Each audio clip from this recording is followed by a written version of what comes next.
Adum TV. Yeah, you do. Busiafo mobi bia kwa ba edeba Adum TV so. Yenti Adum TV aba be PM e wa hanum se. Eya Victoria Dapa a dodo na friend Maa Adwoa enti na ya ba be PM e wa ha. Ahanum se eye Adum na ende de enti pa ye be PM wa ha. Ohwa machi hanum se ya. Esamrantia no abotwenku ese solo ku a omutwi no enye asemkotoa. Dede nko a ene ekoso e wo machi hanum se ya. Eya emrantia ne se omo fight justice e de ama Maa Adwoa senya osi wuye no ankoye eno ti ana solo ku no omutwi ni chechine twan pa adofo no mesamsa mu bedi machi na yakwa akohwe ne ekoso e wo ho no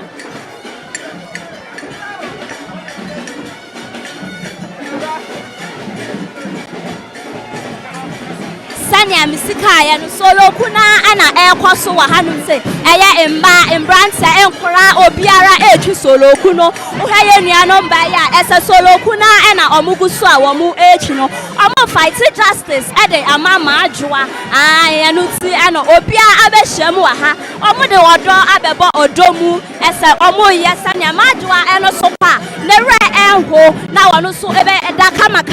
anasa obeda di na Maa Adwoa ne aya ka chon se ya akọ points no obi biara etwi solo ku ese omani abriye pa etwi solo ku na enye asem kotoa dede na ekwaso no bi ko sansa dede ana dede no ekwaso aya Maa Adwoa solo ku etima dede ekwaso pa aya Maa Adwoa solo ku no eti ana dede ekwaso e wa hanum se eno ti ana ende Adum TV for ye ba be PM e wa hanum se esa akura o pani o oba o bema obi biara etwi solo ku no kama brade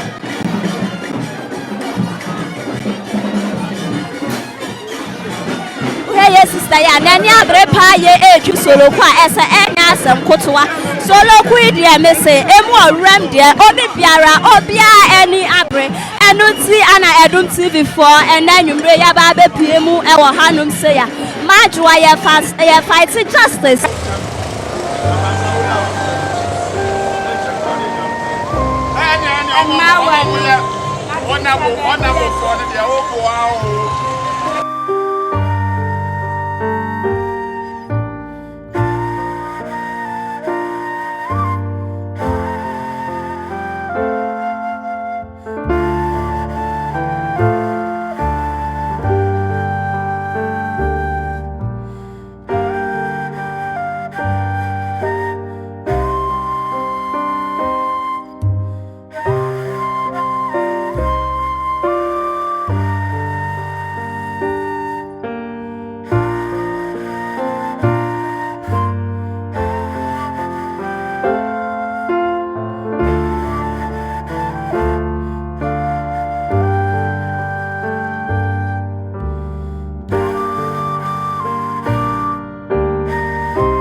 de ba Adum TV so ahanum say eye Adum na eye ya wada oforin so bosome da eto so edu afimpinum ne aduonum mienu ana yete say akwanhia bi asi wo Adum eye Maa Adwoa wuo ne hunti na Adum TV for ya ba bepiem e wa hanum say ene yenya brand ahene wa hanum say aye ne ba be twetwe nkomo say wakwakoya Maa Adwoa anase wakwakoya kroma ne de ede na osi ehufa ya pa kye mo akwa baba Adum TV amejo so nyaba udi efem Kofi Asante me ne Adum rantie yin we de ye bebusa wo ye hu sa wudi mu tintin hene pa na eye no sign na esiko zabusa question bi o say ye hu sa eye no wudi mu tintin hene e wo hanum se we ye brantia hene ni nti na wudi mu tintin hene anase no kra o say edi kan me che otiefo na me che Adumfo nyina na me sama ye nyina ho ya akọ Maa Adwoa ye nyina ya ofase ye nwia ye ba ye yire no nti wa hwe kwa Maa Adwoa fa so ya as if me ya dodo what you say ti na Adum no ba ya so that say edi 1 week there but the 2 of afa ho adwina tineti ya we de ye be ma o ya akobio so na Maa Adwoa wuo no sign na wo si hu ne fa oh so bu say na me si hu ne fa me di obusa me ya bibia me nyame nyame ntimi hu bibia mfa obi e ba asase so nyame okwa obi afa so akọ ti Maa Adwoa bi ase na nyame hihye man so obekọ say na osinya mehihye man se obekọ na wakwa papa ya wodi awuo no wakwa akoye post ni no wohwe asan na aban ni bedi oh anu mom de wohwe ankeka police for etimi ma 72 hours che na police ntimi nya bibia egodi court nsema police ni tumi biem ba so ati ase police on timi nya hwe do ba ya so odin be court amaye yeso edi ka ka chuomo se patem tine ana ma ye nwaba no timi bia no ye gidi o police ni ani o gidi o court ni de be mla ukub nipa bi o se do to no sabe pense bi amba tie de gi police for di we de ensem bi e trende e wo TikTok anasa bloggers for no e de ensem bi aba betu dwa se Maa Adwoa no nanka wo betu kwan ana akwanhia we eto oh anu di obusa me a e be de se me ansan what you say because I want for passport am kire me passport what you say nti anu de me ntimi ansan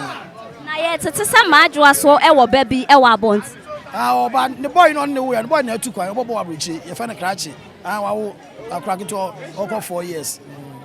we de ye da wase ene wo me so me da wase Adum TV aha eye Adum TV ahwefo ye de yaso ebedi ahwede ebehu bia ebe mama so ate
So Emma mo akwaba edeba Adum TV. Yanya ya papa ya de nyina e wa hase ya ye ne ne ba betwetwe nkomo. Daddy ya mo akwaba ba Adum TV. Me Josumi nuaba. Na wudin any baby. Your friend na say ana osehia man. Ready dada you bebu sa say Maa Adwoa One ni sai na hyehyeye na city. Hyehyeye de abusua no atena se by emfa date bi amai. Ana Adum said ye city no. Ye united ye do ye ho asem si ade owo kwantio mu de owo fio den ye nyina ye kan ye ho bom ni aye ne pepepe enti atrenche se to ye no ye hyehye nyina ne se eye Adum said ye de bia ye no asem to ya no oye young ni ye a owo abusua de abusua betia ye by emrante ne mabaawa ne Adum fo nyina ye ka bom eje se ye be ye ayie no ye tena ase no me na ya yimi say me organize bibia enti me nua nya akonya we de mesre me nua no Adum for say de beto your platform ni subia no obia hwe no ondi so the number beto number da so no me number ani de beto so kakra bi obia benya bia no on family to so akunta bia o person ti bia every day bibia ye beto ye be bia no ye be ma obia so ayeden ate enti bibia obia betimi di aboa bia no committee no ewo ho ye be hia ye ho wano kopim say yie ne beba say ye be court say ye be yi ni nyina ye be di akire enya say ye be pe no kra bia ko a na anu say omo suevo ye kakra ye wo high court ne ye prepare man for ne tesa sokore man po ye de van ne motos free hadru ho no na je say police de na twem a ye wie yenko ye gidigidi mefa kwanya we so asre Ghana police ye meye gidigidi yenka se ba ye pe justice enti yesrem a babia no kreda no se yamfa nto a yenum bi se yeso ma die sika bebre o ezo ye mene tina be ma nyagopo ma kompo no uswalo no ma eto yem ebi aska pizza ma to krom ebi create mi to go for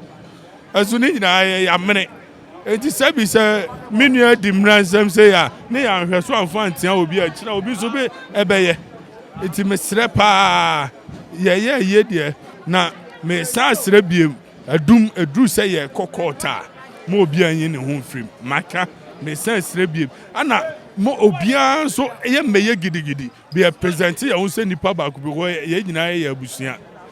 ubodi ukobo ya Maa Adwoa na obi anim no akora opanyino ye nim from ne ma meka ya basis ono Maa Adwoa no so ni nua ketewa nyina ye nyina ye ne omo Maa Adwoa kra de o ye me wo fa asepra kopɛ o ye me wo fa asepra kopɛ nti ye be hwɛ na enhyehyɛ sɛ de obisa ye hyehyɛ no enya ye nko an ye be ba bia ye be di akira ma justice aye adwuma no Adum ya wakragefo bebro ye lawyers ye wanimdifo ye be from nyina on board said they should come and fight for us. We want justice for Adum. With us. Eya dada osai ane ne twetwe nkomo osi se 30th ne so na se ye kokot wo no ma obesra Adum for se omudi omo huni dade ye da wase ene wo me so me da mase Adum ye de yaso ebedi atwede ebe hu bi ebe ma maso ate me da mo ase omo eti trumpet enko ana omo ana se brass band pa enya se koto a na ahwe so a omo se Maa Adwoa eti sheta eno trese omani abre red nese yoko dan pa nese omo hwe e Maa Adwoa emfa ne hu ni enkodadi eti dede bi a wo be no wo mo be Maa Adwoa anya ne ho eno ana wuhu e o hanu se Adum TV for there wo de ya na wo de asem akwakwaya amambre ne amanye edwumadi a yedi no ntino de ye be hu bia ahwefo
Adum TV. Yeah, you do.